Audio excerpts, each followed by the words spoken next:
Hello friends, welcome back to my channel. ഇന്ന് നമ്മൾ pepper chicken എങ്ങനെ ഉണ്ടാക്കാം എന്നാണ് കാണാൻ പോകുന്നത്. അപ്പോൾ നമുക്ക് നേരെ റെസിപ്പി നോക്കാം.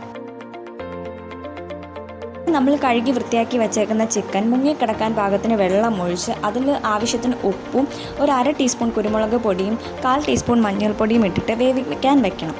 അപ്പോൾ നമ്മൾ യൂഷ്വലി ഉണ്ടാക്കുന്ന പോലെയുള്ള ഒരു സീക്രട്ട് ഇൻഗ്രീഡിയൻറ്റ് നമ്മളിതിൽ ആഡ് ചെയ്യുന്നുണ്ട്. അപ്പോൾ എല്ലാവരും ഇത് സ്കിപ്പ് ചെയ്യാതെ കാണണം കേട്ടോ. നമ്മൾ ചിക്കൻ വേവിക്കാൻ വെച്ചേക്കുന്ന സമയത്ത് തന്നെ വേറൊരു പാത്രത്തിൽ ഒരു 3-4 ടേബിൾ സ്പൂൺ അളവിൽ വെളിച്ചെണ്ണ എടുക്കുക. ഈ വെളിച്ചെണ്ണ നന്നായിട്ട് ചൂടായി വരുമ്പോഴത്തേക്കും ഇതിലൊരു 1/4 ടീസ്പൂൺ മുതൽ 1/2 ടീസ്പൂൺ വരെ അളവിൽ കടുക് പൊട്ടിക്കാൻ ഇട്ട് കൊടുക്കുക. ഈ കടുക് നന്നായിട്ട് പൊട്ടി വന്നതിന് ശേഷം നമ്മൾ ഒരു അല്പം പെരിഞ്ജീരകം ഒന്ന് ക്രഷ് ചെയ്തിട്ട് ഇതിലോട്ട് ചേർത്ത് കൊടുക്കുന്നുണ്ട്. ഇത് നമ്മുടെ പെപ്പർ ചിക്കൻ ഒരു എക്സ്ട്രാ ഫ്ലേവർ നൽകും. ഇതൊക്കെ നന്നായിട്ട് മൂത്ത് വരുമ്പോൾ ഇഞ്ചി, വെളുത്തുള്ളി, പച്ചമുളക് നന്നായിട്ട് ചതച്ചത് ഇതിലോട്ട് ചേർത്ത് കൊടുക്കാം. ഇത് നന്നായിട്ട് മൂത്ത് വരണം. ഇതിൻ്റെ പച്ചമണമൊക്കെ ഒന്ന് മാറി വരുന്ന ടൈമിൽ നമ്മൾ കുറച്ച് കറിവേപ്പിലയും കൂടെ ആഡ് ചെയ്ത് കൊടുത്തിട്ട് നന്നായിട്ട് മിക്സ് ചെയ്യാം.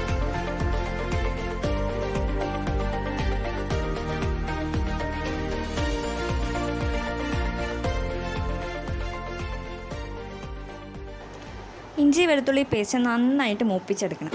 ഇത് നന്നായിട്ട് മൂത്ത് വന്നതിന് ശേഷം ഒരു 4 മുതൽ 5 സവാള നീളത്തിൽ അരിഞ്ഞത് ഇതിലോട്ട് ചേർത്ത് കൊടുക്കണം. എന്നിട്ട് നന്നായിട്ട് മിക്സ് ചെയ്ത് കൊടുക്കുക. ഈ സവാള നന്നായിട്ട് വഴന്ന് കിട്ടാൻ വേണ്ടിയിട്ട് നമ്മളൊരു 1/4 ടീസ്പൂൺ അളവിൽ ഉപ്പും കൂടെ ഇതിൽ ചേർത്ത് കൊടുക്കുന്നുണ്ട്. എന്നിട്ട് ഈ സവാള നല്ലോണം വഴറ്റി ഒരു ഗോൾഡൻ ബ്രൗണിഷ് കളർ ആവുന്ന വരെ വഴറ്റിയെടുക്കണം. ഇത് എത്രത്തോളം വഴന്ന് വരുന്നോ അത്രത്തോളം കറിക്ക് ടേസ്റ്റ് കൂടും.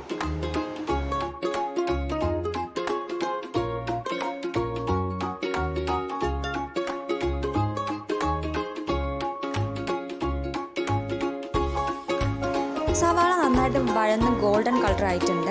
ഇനി നമ്മൾ ഇതിൽ ആഡ് ചെയ്യാൻ പോകുന്നത് ഒരു 1.25 to 1.5 അളവിൽ കുറച്ച് മല്ലിപ്പൊടിയാണ്. പിന്നെ നമ്മൾ ഒരു 1/4 ടീസ്പൂൺ അളവിൽ മഞ്ഞൾപ്പൊടി, പിന്നെ നമ്മുടെ എരിവിന് ആവശ്യമായിട്ട് ഒരു ടേബിൾ സ്പൂൺ മുതൽ 1.5 ടേബിൾ സ്പൂൺ വരെ നമ്മൾ കുരുമുളക് പൊടി യൂസ് ചെയ്യുന്നുണ്ട്. നമ്മൾ പിന്നീട് ഇതിൻ്റെ ലാസ്റ്റ് വീണ്ടും കുരുമുളക് പൊടി യൂസ് ചെയ്യുന്നുണ്ട്. അതുകൊണ്ട് തന്നെ കുരുമുളക് പൊടി ഒന്ന് ഇപ്പം വളരെ കുറച്ച് ചേർത്താൽ മതിയാവും. എരിവിന് വേണ്ടി നമ്മൾ കുരുമുളക് പൊടി, പെപ്പർ ചിക്കൻ ആയതുകൊണ്ട് തന്നെ കുരുമുളക് പൊടിയാണ് യൂസ് ചെയ്യുന്നത്. ഇവിടെ മുളക് പൊടി യൂസ് ചെയ്യുന്നില്ല. പിന്നെ നമ്മൾ കുറച്ച് ഉപ്പ് ആഡ് ചെയ്ത് കൊടുക്കുന്നുണ്ട്. ഉപ്പ് ശ്രദ്ധിക്കണം ആഡ് ചെയ്യുമ്പോൾ. നമ്മൾ സവാള വഴറ്റാൻ വേണ്ടിയിട്ട് നമ്മൾ ഉപ്പിട്ട് കൊടുത്തിട്ടുണ്ട്. അതുപോലെ ചിക്കൻ വേവിക്കാൻ നമ്മൾ അതിൽ ഉപ്പ് ചേർത്തിട്ടുണ്ട്. അപ്പോൾ അതുകൊണ്ട് അത് ശ്രദ്ധിച്ചിട്ട് വേണം ഉപ്പ് ചേർക്കാൻ. ഈ മസാലകളെല്ലാം നന്നായിട്ട് മിക്സ് ചെയ്ത് അതിൻ്റെ ഒരു പച്ച മണം പോകുന്നവരെ ഒന്ന് സോട്ട് ചെയ്ത് കൊടുക്കുക. അതിനുശേഷം നമ്മൾ ഒരു 1.5 തക്കാളി അരിഞ്ഞത് ചെറുതായിട്ട് മുറിച്ചത് ഇതിൽ ചേർത്ത് നന്നായിട്ടൊന്ന് ഉടച്ച് എടുക്കണം. അപ്പോൾ തക്കാളിയൊക്കെ കുറച്ചൊക്കെ നന്നായിട്ട് ഉടഞ്ഞിട്ടുണ്ട്, പക്ഷേ തക്കാളി വെന്തിട്ടില്ല. അപ്പോൾ ഇത് വേവാൻ വേണ്ടിയിട്ട് നമ്മളിവിടെയാണ് നമ്മുടെ സ്പെഷ്യൽ ഇൻഗ്രീഡിയൻറ്റ് ആഡ് ചെയ്യാൻ പോകുന്നത്. അതായത് നമ്മൾ നേരത്തെ വേവിച്ച് എടുത്ത ചിക്കൻ സ്റ്റോക്കാണ് നമ്മളിതിൽ ചേർത്ത് ഈ തക്കാളിയും ഈ സവാളയും ഒക്കെ നന്നായിട്ട് വേവിച്ചെടുക്കാൻ പോകുന്നത്. അതുകൊണ്ട് തന്നെ ഈ കറിക്ക് ഒരു പ്രത്യേക ഫ്ലേവർ തന്നെ ആയിരിക്കും. ഈ ചിക്കൻ സ്റ്റോക്ക് ആഡ് ചെയ്ത് കൊടുത്തിട്ട് നന്നായിട്ട് ഇത് മിക്സ് ചെയ്ത് തിളപ്പിച്ച് ഈ തക്കാളി നന്നായിട്ട് ഉടച്ച് അതിലോട്ട് മിക്സ് ചെയ്തെടുക്കണം.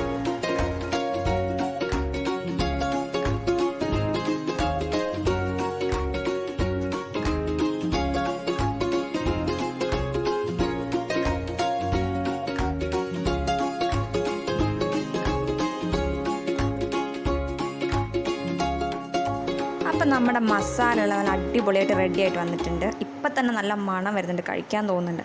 ഇനി നമ്മുടെ മെയിൻ താരമാണ്, അതായത് നമ്മൾ നേരത്തെ വേവിച്ച് വെച്ചേക്കുന്ന ചിക്കൻ. ഈ ചിക്കൻ പതിയെ അതിലോട്ട് ഇട്ട് കൊടുത്തിട്ട് നന്നായിട്ട് മിക്സ് ചെയ്ത് ഈ മസാലയൊക്കെ ആ ചിക്കനിലോട്ട് നന്നായിട്ട് പിടിക്കുന്ന രീതിയിൽ മിക്സ് ചെയ്ത് കൊടുക്കാം. എന്താ രസം അത് കാണാൻ, തിന്നാൻ കൊതിയാവുന്നു. ഇനി നമുക്ക് ചേർത്ത് കൊടുക്കേണ്ടത് ഒരു ടേബിൾ സ്പൂൺ അളവിൽ ഗരം മസാലയാണ്. ചിക്കൻ മസാല അല്ല കേട്ടോ ചേർത്ത് കൊടുത്തേക്കുന്നത്, ഗരം മസാലയാണ്. ഗരം മസാല തന്നെ ചേർക്കാൻ വേണ്ടിയിട്ട് ശ്രമിക്കാം. എങ്കിലേ നമുക്ക് അതിൻ്റെ കറക്റ്റ് ഫ്ലേവർ കിട്ടത്തുള്ളൂ. ചിക്കൻ മസാല എന്ന് പറയുമ്പോൾ നമ്മുടെ ചിക്കൻ കറിക്ക് വേണ്ടിയിട്ടുള്ളതല്ലേ. അപ്പോൾ ഈ പെപ്പർ ചിക്കൻ്റെ ഒരു ടേസ്റ്റ് കിട്ടത്തില്ല. അപ്പോൾ ഗരം മസാല തന്നെ ചേർക്കുക.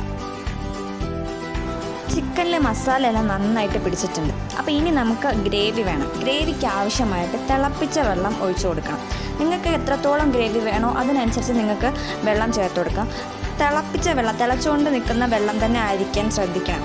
എങ്കിലേ നമുക്കത് കറക്റ്റായിട്ട് പെപ്പർ ചിക്കൻ്റെ തന്നെ ടേസ്റ്റ് കിട്ടുള്ളൂ. അതുകൊണ്ട് തിളപ്പിച്ച വെള്ളം തന്നെ ചേർക്കാൻ ശ്രദ്ധിക്കാം. എന്നിട്ട് നന്നായിട്ട് മിക്സ് ചെയ്ത് കൊടുക്കാം. നമ്മളിനി സ്പെഷ്യലായിട്ട് ഉപ്പ് ചേർക്കേണ്ട ആവശ്യമില്ല. എന്തെന്ന് വെച്ചാൽ നേരത്തെ പറഞ്ഞതുപോലെ തന്നെ നമ്മൾ ഈ സവാള സോട്ട് ചെയ്തപ്പോഴും ചിക്കൻ വേവിച്ച സമയത്തും ഒക്കെ നമ്മൾ നമ്മുടെ ഉപ്പ് ചേർത്ത് കൊടുത്തിട്ടുണ്ട്. അതുകൊണ്ട് തന്നെ നമ്മളിനി എക്സ്ട്രാ ഉപ്പ് ചേർത്ത് കൊടുക്കേണ്ട ആവശ്യമില്ല. ഈ ഒരു സമയത്ത് നിങ്ങൾക്ക് ഉപ്പ് നോക്കാം. ഉപ്പ് ആവശ്യമാണെന്ന് തോന്നുന്നെങ്കിൽ മാത്രം നിങ്ങൾക്ക് കുറച്ച് ഉപ്പ് ചേർത്ത് കൊടുക്കാം. പിന്നെ നമ്മൾ ഇതിലോട്ട് ചേർക്കാൻ പോകുന്നത് ക്രഷ് ചെയ്ത് വെച്ച കുരുമുളകാണ്. നമ്മൾ നേരത്തെ കുരുമുളക് പൊടിയാണ് ചേർത്ത് കൊടുത്തത്. ഇനി നമ്മൾ ചേർക്കാൻ പോകുന്നത് കുരുമുളക് ജസ്റ്റ് ചതച്ചെടുത്തതാണ് കേട്ടോ. ഒരുപാട് പൗഡറായി പോകരുത്. ഇപ്പോൾ ഞാനിതിൽ ചേർത്തത് തന്നെ ഏകദേശം കുറച്ച് പൗഡറായി വരുന്ന ഒരു ഫോമായിരുന്നു. അത്രയും ആവണ്ട. ജസ്റ്റ് ക്രഷ് ചെയ്ത കുരുമുളക് ഒന്ന് ജസ്റ്റ് ഒരു കല്ലിൽ വെച്ചിട്ട് ചതച്ചെടുത്ത കുരുമുളക് ഇട്ട് കൊടുത്താൽ മതിയോ.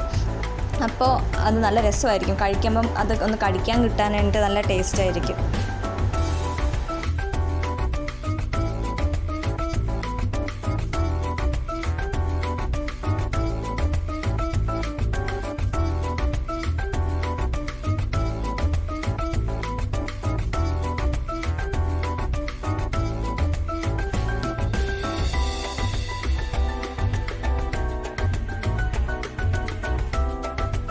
കറി നന്നായിട്ട് തിളച്ച് വന്നതിന് ശേഷം വളരെ കുറച്ച് കറിവേപ്പില അതിൻ്റെ മുകളിലോട്ടൊന്ന് ഇട്ടിട്ട് ഫ്ലെയിം ഓഫ് ചെയ്ത് കൊടുക്കാം.